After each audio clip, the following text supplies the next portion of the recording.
こんにちは、イラストレーターのネグです。今回はこちらのイラストの制作過程を解説させていただきます。このイラストは私がキービジュアルを担当したスペルフラグメンツというゲームのイラストです。クライアント様の合意のもと、実際に依頼を受けてからイラストが完成するまでの工程もお話しします。それではよろしくお願いいたします。まず依頼を受けるときするべきことは、クライアントが望むイラストを明確にすることです。なので、クライアントがどのような完成図を思い浮かべているか伺いましょう。ここでは具体的な情報でなくても問題はないです。例えば、厚そうなイラストを描いてと言われたら、暖色を使おうかなと考えます。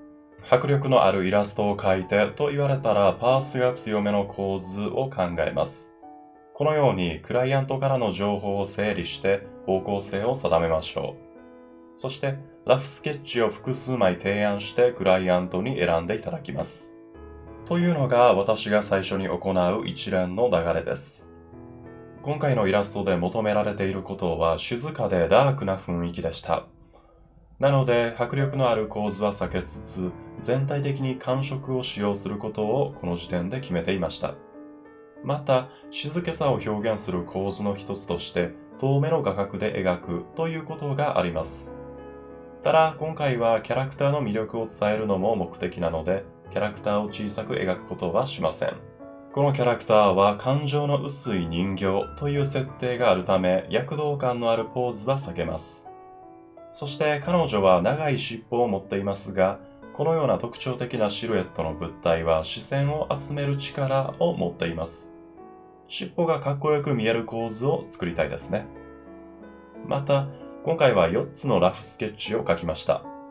それぞれ人物を横から見たり、上から見下げたり、下から見上げる構図です。いろんな角度からのラフスケッチを提案することで、クライアント様の望む構図を探りましょう。本来はこの4つの中から選んでいただくのですが、この4つから決めきることはできませんでした。というのも、キャラクターの大きさを大きく描きすぎていました。なので、4つのラフスケッチからフィードバックをもらって、より洗練した構図を1枚練り上げることにしました。まずは、キャラクターの大きさを伝える。キャラクターの特徴を強調する。魔法の世界観を伝える。ということを意識して構図を作ります。これらを実現するために何をするべきか考えましょう。まず、このキャラクターは人間よりも一回り小さいお人形さんです。その小ささを伝えるために、周りにサイズを比較できるような小道具を配置すべきでしょう。魔導書や液体の入ったフラスコなどを配置すれば、魔法の世界観を作りやすいですよね。そしてこのキャラの特徴である尻尾をうまく使いたいです。そこで思いついたのが、尻尾を使って本を開かせるというやり方です。キャラクターの特徴と世界観が噛み合う表現があればぜひ使いましょう。大まかな構図が決まったのでライティングを調整します。できるだけ陽気なライティングにはしたくありません。背後に光源を置くことで暗めの雰囲気を保ちながらキャラクターに光を当てることができました。この時点でクライアント様にラフスケッチを提出して問題ないかを確認していただきました。定期的に確認を取ることで大きな修正を防ぎます。構図を練るときは様々な要素をいかに画面に収めるかということを考えなければなりません。描くものに優先順位を与えると考えやすいでしょう。今回は本よりも人物が目立つように描きたいです。なので、上から覗き込むような構図にすれば本を画面いっぱいに描く必要がなくなると考えました。このように一つずつ何を見せたいかを整理すると構図が練りやすくなると思います。構図が完成したら次は人物の線画を描きます。まずキャラクターのポーズを考えましょう。身振り手振りは感情を表現するツールとして優秀です。そして彼女は感情の薄い人形です。それを表現するために動きの少ないポーズを作りました。熱心に本を読んでいるというよりは、黙々と眺めている様子ですね。また基本的に私は画面内のものの線画をすべて丁寧に描くわけではありません。目立たせたいものの線画を優先的に描いています。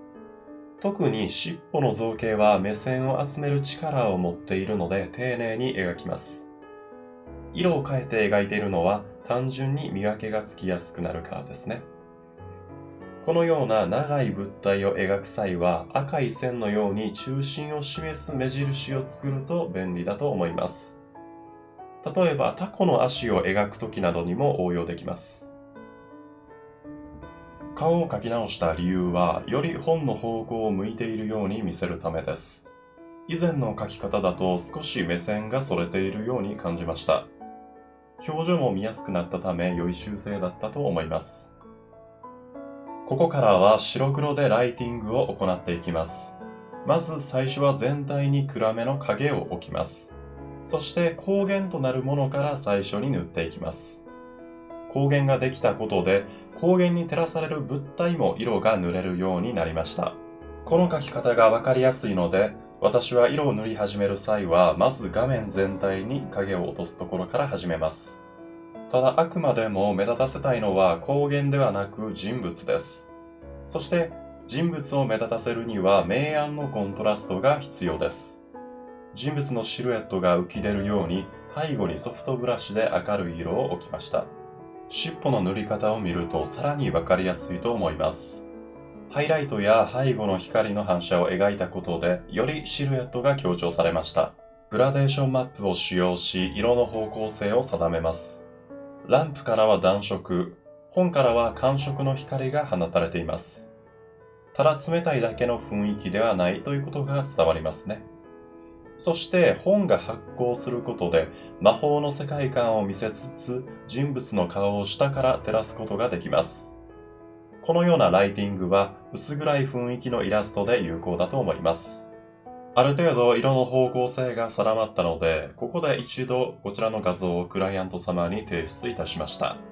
いわゆるカラーラフという状態です。色次第で絵の雰囲気は大きく変わるので、全体的に色を置いたら一度確認いたしましょう。今、尻尾のディティールを描いていますが、この時に意識するべきことは、光源の方を向いている面とそうでない面をしっかり塗り分けることですね。照らされた凹凸はとてもかっこよく映るので、ぼやけたブラシでごまかさないようにしましょう。先ほどカラーラフを提出いたしましたが、その時に修正すべき点やアイデアを伺いました。まず、顔が少し微笑んでいるように見えるので、より人形らしく無表情にすること。瓶の中身がただの液体ではなく、より魔法的な表現を使えないかということ。瓶のシルエットが尻尾と重なっていて見づらくないんじゃないかということ。王冠のサイズをより大きくすることなどです。このようなフィードバックをいただきました。依頼を受けたときは自分の好きな絵を描くのが目的ではなく、あくまでクライアントの望むイラストを提供することが目的です。基本的にラフの確認をお願いする際は毎回修正点を伺うようにしています。現在は背景のディティールを書き進めている最中ですね。物に凹凸を与えて情報量を増やしています。消失点へ向かう線が画面上に増えると絵がまとまった感じがします。それだけでなく、光が強く当たる場所とそうでないところを作ることで質感を作っていくことができます。このイラストでは静かな雰囲気を出したいのも確かなのですが、その一方で不思議な道具で溢れる魔法工房のような表現もしたいため、画面上では小道具が散りばっていた方がいいと思いました。色の違う光源が複数あるのもより雑多さを強調してくれています。ただ画面全体を書き込む必要はありません。効率的にディティールを描くためには視線が集まりやすい場所とそうでない場所を見極めましょう。光が当たる場所や人物の周りなどは視線を集めるのでディティールは書き込んだ方がいいのですが、そうでない影の部分はあまり触れていません。今、人物が本からの光によって照らされましたよね。この光は入れるべきか非常に悩みました。明るすぎると雰囲気を壊しかねないし、暗すぎると人物より背景が目立ってしまうからです。あくまでキャラクターを見せるイラストなので、青白い光で少しだけ照らしています。光に照らされた髪の毛を追加するだけでキャラクターの存在感が増しました。ここで画面が切り替わるのですが、左右対称の機能を使用して本のディティールを描いています。複雑な柄を描きたいときは、まず平面的に描いてみて、その後に変形して貼り付けます。また、左右対称を利用すると、思わぬ形が出来上がったりするので、不思議な柄を描きたいときには使うことがあります。この辺りで全体的に空気感を作ろうとしています。空気や光の層を使って距離感を生み出します。これが空気遠近法です。このように見せたいものの後ろに空気の層を置くことでシルエットを強調することもできます。それだけでなく、コントラストの差をつけることで視線誘導も行えます。明暗の差が強いところに目線が集中するということを活かして人物を目立たせるために背景のコントラストを下げています。空気遠近法を使用するときに基準になりやすいのが暗い色の表現です。同じような暗い色でも手前と奥でこのような違いがあります。手前の方がより暗く目立ちやすいですね。また空気遠近法のメリットはそれだけではありません。それは背景のディティールを描くことが簡単になるということです。このあたりを見ていただけるとわかりやすいと思います。少ない色数でも立体が表現できていますね。これができると背景を描く効率が上がるでしょう。空気遠近法にはこれだけのメリットがあるので、背景を学びたい人は優先的に学ぶべきだと私は考えています。ここでポーションの表現について考えます。魔法の世界観に合うようにきらめかせたいという要望をいただきました。どのように表現するか悩みながら資料を探していると、宝石がきれいに光を反射している画像を見つけました。それが美しく感じたので、今回のイラストに利用できないかと考えました。このように資料を探すことでアイデアを得ることができるので、絵を描く際は資料を探すことを怠らないようにしましょう。